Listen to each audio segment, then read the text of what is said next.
പലരും ചെയ്യുന്ന ഒരു കാര്യമാണ് എന്താ പറയുക, ഷുഗർലെസ് ആയിട്ടുള്ള ചായ എടുക്കും, അല്ലെങ്കിൽ ഷുഗർ വളരെ കുറച്ചിട്ടുള്ള ചായ കുടിക്കും, അതിന്റെ കൂടെ ജിലേബി കഴിക്കും, ലഡു കഴിക്കും, അല്ലെങ്കിൽ ഇതുപോലെയുള്ള ബേക്കറി പലഹാരങ്ങളൊക്കെ കഴിക്കും. ഷുഗർലെസ് ചായ കുടിച്ചിട്ട് അതിന്റെ കൂടെ നിങ്ങൾ ഇങ്ങനെ ഹെവി പലഹാരങ്ങളൊക്കെ എടുക്കുകയാണെങ്കിൽ പിന്നെ നമ്മൾ ആ പഞ്ചസാര ഇടാതെ ചായ കുടിച്ചിട്ട് എന്ത് ഗുണമാണ് നമ്മുടെ ബോഡിക്ക് കിട്ടാനുള്ളത്? Hi all, welcome back to our channel. എല്ലാവരും സുഖമായിട്ടിരിക്കുന്നു. ഇന്നിവിടെ നല്ല മഴക്കാറാണ് കേട്ടോ. അതുകൊണ്ട് ഞാനിങ്ങനെ വെളിച്ചം എവിടെയാണെന്ന് കിട്ടാന്നൊക്കെ നോക്കി ഒരു സ്ഥലമൊക്കെ സെറ്റ് ചെയ്തിട്ട് ഇങ്ങനെ ഇരിക്കുകയാണ്. റിംഗ് ലൈറ്റ് ഒക്കെ ഉണ്ട്, പക്ഷെ എന്നാലും ചെറിയ രീതിയിലുള്ള ലൈറ്റിങ്ങിന്റെ ഇഷ്യൂ ഉണ്ടാവുമെന്ന് വിചാരിക്കുന്നു. എല്ലാവരും ബെയർ ചെയ്യാം. അപ്പൊ ഞാൻ നിങ്ങളുടെ അടുത്ത് ഇന്നൊരു ചോദ്യം ചോദിക്കാം. ഇപ്പൊ ഒരു 4 മണി 5 മണി സമയമാണെന്ന് വിചാരിക്കാം കേട്ടോ. അപ്പോ ഒരു മഴയൊക്കെ വരുന്നുണ്ട്.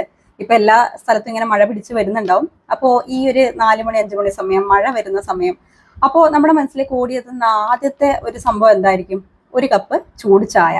പക്ഷെ ചായ മാത്രമായി കഴിഞ്ഞാൽ നമുക്ക് അത്ര ഒരു തൃപ്തിയാവും തോന്നില്ല. ഒരു മുരിഞ്ഞ പരിപ്പുവടയോ പഴംപൊരിയോ ബേക്കറി പലഹാരങ്ങളോ സമോസയോ അങ്ങനെ എന്തെങ്കിലുമൊക്കെ ഉണ്ടെങ്കിൽ മാത്രമേ നമ്മുടെ ആ ഒരു ചായ സമയം പൂർണ്ണമാവുന്നുള്ളൂ. നമ്മൾ ഇത്രയും ബിസി ആയിട്ടുള്ള ലൈഫിൽ നമുക്ക് കുറച്ച് സന്തോഷം കിട്ടുന്ന ഒരു സമയമാണ് നമ്മുടെ ആ ഒരു ചായയുടെ സമയം. എല്ലാവരും ഒരുമിച്ചിരുന്ന്, ചിലപ്പോൾ ഫ്രണ്ട്സും കൊളീഗ്സും, അതുപോലെ തന്നെ നമ്മുടെ വീട്ടിലാണെങ്കിൽ ആ വീട്ടിന്റെ അറ്റ്മോസ്ഫിയറും നമ്മൾ ആ വീട്ടിലുള്ള ആളുകളും ഒക്കെ ഒരുമിച്ചിരിക്കുന്ന ഒരു സമയമായിരിക്കും. ഇവൻ നമ്മൾ ഒറ്റയ്ക്കാണെങ്കിൽ പോലും നമ്മുടെ കൂടെ ആ ഒരു എൻജോയ്മെന്റിനായിട്ട് ഒരു കപ്പ് ചായ ഉണ്ടാവും.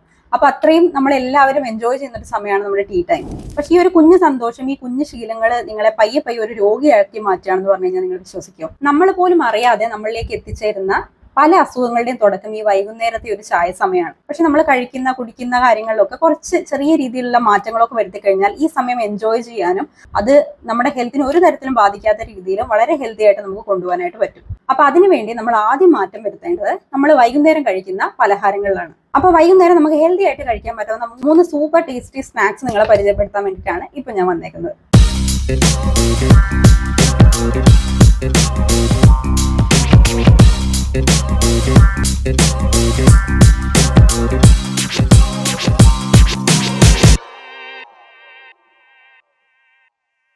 ആദ്യം തന്നെ നമ്മൾ മനസ്സിലാക്കേണ്ട കാര്യമുണ്ട്. നമ്മൾ വൈകുന്നേരം ഇപ്പൊ നോർമലി നമ്മൾ കഴിച്ചുകൊണ്ടിരിക്കുന്ന എണ്ണ പലഹാരങ്ങൾ, അതുപോലെ തന്നെ ബേക്കറി പലഹാരങ്ങളൊക്കെ എന്ത് വെച്ചിട്ടാണ് ഉണ്ടാക്കുന്നത്? ഒന്നുകിൽ റിഫൈൻ ഫ്ലോർ, അല്ലെങ്കിൽ അമിതമായിട്ടുള്ള പഞ്ചസാര, ഡീപ് ഫ്രൈങ് മെത്തേഡ്, ഇതൊക്കെ യൂസ് ചെയ്തിട്ടാണ് നമ്മൾ വൈകുന്നേരത്തെ ഈ പലഹാരങ്ങളൊക്കെ ഉണ്ടാക്കുന്നത്. നമ്മൾ ഉച്ചയ്ക്ക് നല്ലപോലെ ചിലപ്പോൾ ഒരു ബാലൻസ്ഡ് ആയിട്ടുള്ള ഒരു മീലായിരിക്കും എടുത്തിട്ടുണ്ടാവുക, അല്ലെങ്കിൽ ചോറ് നല്ലപോലെ നിങ്ങൾ കഴിച്ചിട്ടുണ്ടാവും. അപ്പൊ അതിന്റെ ദഹനം ഇങ്ങനെ നടന്നുകൊണ്ടിരിക്കുന്ന ആ ഒരു സമയത്താണ് നമ്മൾ ഇത്രയും ഹെവി ആയിട്ടുള്ള ഓയിലി ആയിട്ടുള്ള ഫുഡ് ഓപ്ഷൻസ് അല്ലെങ്കിൽ പലഹാരങ്ങൾ നമ്മുടെ വയറ്റിലോട്ട് ഇട്ട് കൊടുക്കുന്നത്. ഇത് നമ്മുടെ ദഹന പ്രക്രിയ അല്ലെങ്കിൽ നമ്മുടെ ഡൈജഷൻ പ്രോസസ്സിനെ കംപ്ലീറ്റ്ലി ഡിസ്റ്റർബ് ചെയ്യുന്ന ഒരു കാര്യമായിരിക്കും. പലർക്കും ഈ വൈകുന്നേരം ഒക്കെ ആവുമ്പം ബ്ലോട്ടിങ്, ഗ്യാസ്, അസിഡിറ്റി ഇങ്ങനത്തെ ഇഷ്യൂസ് ഒക്കെ ഉണ്ടാവുന്നത് ഈ ഒരു ഹെവി സ്നാക്കിങ്ങിലൂടെയാണ്. വൈകുന്നേരം ഒക്കെ ആവുമ്പോൾ നമ്മൾ ഒന്ന് കാം ആവുന്ന ഒരു സമയമാണ്, നമ്മുടെ ബോഡിയും കാം ആവുന്നത്, നമ്മുടെ ഡൈജഷനും ഒക്കെ കാമായിട്ട് മാറുന്ന ഒരു സമയമാണ്. അപ്പൊ ഈ സമയത്ത് നമുക്ക് അധികം ആക്ടിവിറ്റീസ് ഇല്ലാത്തത് കൊണ്ട് തന്നെ നമ്മൾ കഴിക്കുന്ന ആഹാരങ്ങളൊക്കെ അതിപ്പം ഹെവി ആയിട്ടുള്ള ഫുഡ് ഓപ്ഷൻസ് ആണ്, അത് ബാഡ് കൊളസ്ട്രോൾ ആയിട്ട് മാറാനുള്ള സാധ്യതയും കൂടുതലാണ്. ഇത് നമ്മുടെ ശരീരഭാരം കൂട്ടാനായിട്ട് വലിയൊരു റീസൺ ആണ്. നമ്മൾ പറയും, ഞാൻ അധികം ചോറൊന്നും കഴിക്കാറില്ല, ചപ്പാത്തിയൊക്കെ 2 എണ്ണേ കഴിക്കാറുള്ളൂ, എന്നിട്ടും വണ്ണം കുറയുന്നില്ല, ഫാറ്റ് ലോസ് ഉണ്ടാവുന്നില്ല, ഇങ്ങനെയുള്ള ഒരുപാട് കംപ്ലൈന്റ്സ് നമ്മൾ കേൾക്കാറുണ്ട്. ഇവരുടെയൊക്കെ ഇടയിലുള്ള ഒരു വലിയ വില്ലെന്ന് പറയുന്ന ഈ ഒരു 4 മണി പലഹാരങ്ങളാണ്. പലരും ചെയ്യുന്ന ഒരു കാര്യമാണ് എന്താ പറയുക, ഷുഗർലെസ് ആയിട്ടുള്ള ചായ എടുക്കും, അല്ലെങ്കിൽ ഷുഗർ വളരെ കുറച്ചിട്ടുള്ള ചായ കുടിക്കും, അതിന്റെ കൂടെ ജിലേബി കഴിക്കും, ലഡു കഴിക്കും, അല്ലെങ്കിൽ ഇതുപോലെയുള്ള ബേക്കറി പലഹാരങ്ങളൊക്കെ കഴിക്കും. ഷുഗർലെസ് ചായ കുടിച്ചിട്ട് അതിന്റെ കൂടെ നിങ്ങൾ ഇങ്ങനെ ഹെവി പലഹാരങ്ങളൊക്കെ എടുക്കുകയാണെങ്കിൽ പിന്നെ നമ്മൾ ആ പഞ്ചസാര ഇടാതെ ചായ കുടിച്ചിട്ട് എന്ത് ഗുണമാണ് നമ്മുടെ ബോഡിക്ക് കിട്ടാനുള്ളത്? ഇനി നിങ്ങൾ ചോദിക്കും, അപ്പം വൈകുന്നേരം നമുക്ക് വിശപ്പ് വരുന്ന സമയമല്ലേ, അപ്പൊ ആ സമയത്ത് നമ്മൾ പട്ടിണി കിടക്കണോ? പട്ടിണി കിടക്കേണ്ട യാതൊരു ആവശ്യമില്ല. ചായ നമുക്കൊരു ഫീലിംഗ് ആണ്, ചിലപ്പോൾ നമുക്കൊരു റിലാക്സേഷൻ തരുന്ന ഒരു ഡ്രിങ്ക് ആണത്. അപ്പൊ അത് നമുക്ക് കണ്ടിന്യൂ ചെയ്യാം. പക്ഷെ അതിന്റെ കൂടെ കഴിക്കുന്ന സാധനങ്ങളിൽ ചെറിയ മാറ്റങ്ങളൊക്കെ വരുത്തണം. ശരീരത്തിന് ദോഷം ചെയ്യാത്ത, അതേസമയം നമുക്ക് നല്ല രീതിയിൽ എനർജി തരുന്ന ആഹാരങ്ങൾ വേണം നമ്മൾ ഈ സമയത്ത് കഴിക്കാനായിട്ട്. അങ്ങനെയുള്ള 3 ഹെൽത്തി ഓപ്ഷൻസ് ഞാൻ നിങ്ങൾക്ക് പറഞ്ഞുതരാം. ഒന്നാമതായിട്ട് മുളപ്പിച്ച ചെറുപയർ സാലഡ്. അത് മുളപ്പിച്ച തന്നെ വേണമെന്നില്ല, നിങ്ങൾക്ക് വേണമെങ്കിൽ നോർമൽ ചെറുപയർ നമ്മൾ സാധാരണ പുഴുങ്ങി കഴിക്കുന്ന രീതിയിലും കഴിക്കാവുന്നതാണ്. നമ്മളിപ്പോൾ ഞാൻ നിങ്ങളടുത്ത് പറയാറുണ്ട്, നമുക്ക് പ്രോട്ടീൻ എന്ന് പറയുന്നത് വളരെ ഇമ്പോർട്ടന്റ് ആയിട്ടുള്ള കാര്യമാണ്. നമ്മുടെ മെയിൻ മീൽസിൽ പ്രോട്ടീൻ ഇൻക്ലൂഡ് ചെയ്യാനായിട്ട് നോക്കണം. പക്ഷെ ഈവൻ നമ്മൾ എത്രയൊക്കെ ശ്രമിച്ച് ഒരു 3 നേരത്തെ മീൽസിൽ പ്രോട്ടീൻ ഇൻക്ലൂഡ് ചെയ്ത് നോക്കിക്കഴിഞ്ഞാലും, ഇൻക്ലൂഡ് ചെയ്യാൻ വേണ്ടി ശ്രമിച്ചു കഴിഞ്ഞാലും ചിലപ്പോൾ നമുക്ക് നമ്മുടെ ബോഡിക്ക് ആവശ്യമുള്ള അത്രയും പ്രോട്ടീൻ നമ്മുടെ ബോഡിക്ക് കിട്ടിയിട്ടുണ്ടാവില്ല.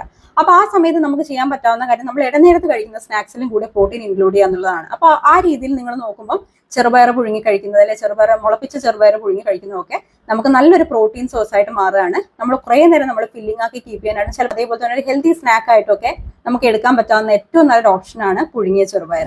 ചെറുപയർ മുളപ്പിക്കുമ്പോൾ അതിന്റെ ന്യൂട്രീഷണൽ വാല്യൂ ഇരട്ടിയാവുകയാണ്. ഇതിൽ ധാരാളം പ്രോട്ടീനും ഫൈബറും ഒക്കെ അടങ്ങിയിട്ടുണ്ട്. തടി കുറയ്ക്കാൻ ആഗ്രഹിക്കുന്നവർക്ക് കണ്ണും പൂട്ടി കഴിക്കാം. പക്ഷെ എന്ന് വെച്ചാൽ നമ്മൾ ഇത് ഉണ്ടാകുന്ന സമയത്ത് കൂടുതൽ ഓയിലൊക്കെ ആഡ് ചെയ്ത് തടുക്കുക, അതായത് നമ്മൾ താളിച്ച് ചേർക്കുക, അങ്ങനെയൊക്കെ ആഡ് ചെയ്ത് കഴിക്കുന്നത് ഒട്ടും നന്നാവില്ല. അത് കൂടുതൽ കലോറി ഇൻടേക്കിലേക്കായിരിക്കും വരിക.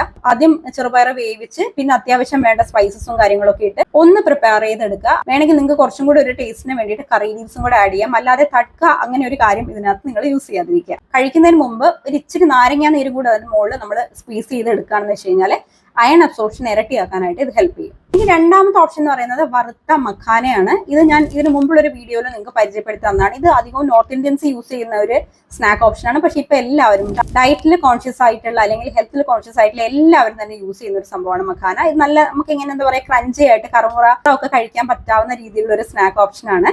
ഇത് പല ഫ്ലേവേഴ്സിലും ഇപ്പൊ അവൈലബിൾ ആണ്.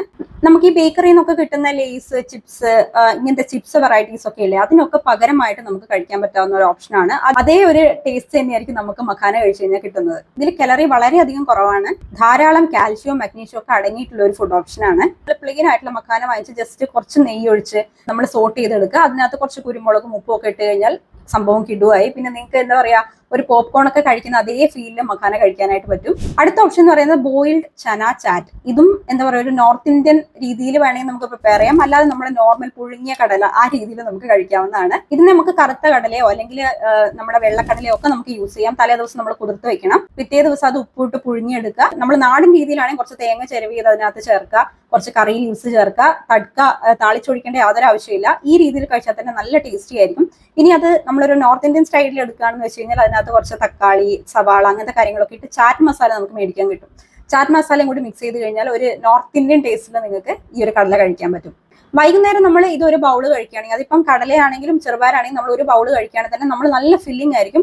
രാത്രി ഒരുപാട് ഫുഡ് എടുക്കാനുള്ള ഒരു എന്താ പറയുക ടെൻഡൻസി നമുക്ക് ഉണ്ടാവില്ല. നമ്മുടെ വയർ ഓൾറെഡി ഫില്ലായിരിക്കും. അപ്പൊ ഈ ഒരു 3 സ്നാക്സ് നിങ്ങൾ ഇന്ന് മുതൽ ഒന്ന് ട്രൈ ചെയ്ത് നോക്കുക. ഓരോ ദിവസവും സ്വാപ്പ് ചെയ്ത് നിങ്ങൾക്ക് കഴിക്കാവുന്നതാണ്. പറഞ്ഞു കഴിഞ്ഞാൽ നമ്മുടെ ആരോഗ്യം നമ്മുടെ കയ്യിൽ തന്നെയാണ്. അല്ലെങ്കിൽ നമ്മൾ കഴിക്കുന്ന ആഹാരമാണ് നമ്മൾ എന്തായി തീരും എന്ന് ഡിസൈഡ് ചെയ്യുന്നത്. വല്ലപ്പോഴും ഒരു പഴംപൊരി കഴിച്ചു കഴിഞ്ഞാലോ പരിപ്പുവട കഴിച്ചു കഴിഞ്ഞാലോ ബേക്കറി പലഹാരങ്ങൾ കഴിച്ചു കഴിഞ്ഞാലും ഒന്നും ഒരു കുഴപ്പമില്ല. പക്ഷെ ഇത് എപ്പോഴും ആക്കും, അതായത് നമ്മൾ ഡെയിലി ഇങ്ങനെ ഒരു റുട്ടീൻ ഫോളോ ചെയ്യുമ്പോഴാണ് കുഴപ്പം. എല്ലാം പെട്ടെന്ന് ഒരു ദിവസം എല്ലാം കൂടെ മാറ്റണമെന്നൊന്നും പറയുന്നില്ല. നമ്മുടെ ജനറേഷൻ മാത്രമല്ല, ഇതിന് തൊട്ട് മുമ്പുള്ള ജനറേഷൻ ഉണ്ടാവും. അവർക്കൊക്കെ ഈ ഒരു ഹാബിറ്റ് ഒക്കെ മാറ്റി കൊണ്ടുവരിക എന്ന് പറയുന്നത് ഭയങ്കര ബുദ്ധിമുട്ടായിരിക്കും. പക്ഷെ നമ്മളിൽ നിന്ന് സ്റ്റാർട്ട് ചെയ്യാൻ പറ്റും. നമ്മുടെ ഇനി അങ്ങോട്ടുള്ള ജനറേഷനിലേക്ക് നല്ല കാര്യങ്ങൾ പകർന്നു കൊടുക്കാനായിട്ട് നമുക്ക് പറ്റും. അപ്പൊ ആഴ്ചയിൽ 5 ദിവസവും നിങ്ങൾ ബേക്കറി പലഹാരങ്ങൾ കഴിച്ചിട്ടാണ് നിങ്ങളുടെ ടീ ടൈം എൻജോയ് ചെയ്യുന്നതെങ്കിൽ അത് ഇന്നത്തോടെ നിർത്തുക.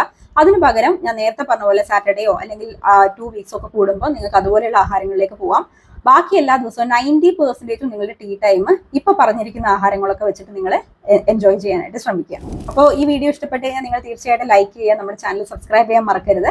നിങ്ങളുടെ ഫ്രണ്ട്സിനും ഫാമിലിക്കും ഒക്കെ തന്നെ ഈ വീഡിയോ ഷെയർ ചെയ്ത് കൊടുക്കുക. അവരിലും മാറ്റങ്ങൾ ഉണ്ടാവട്ടെ. അപ്പൊ പുതിയ വീഡിയോ ആയിട്ട് നമുക്ക് വീണ്ടും കാണാം. എല്ലാവരും ഹാപ്പി ആൻഡ് ഹെൽത്തി ആയിട്ടിരിക്കും. ബൈ.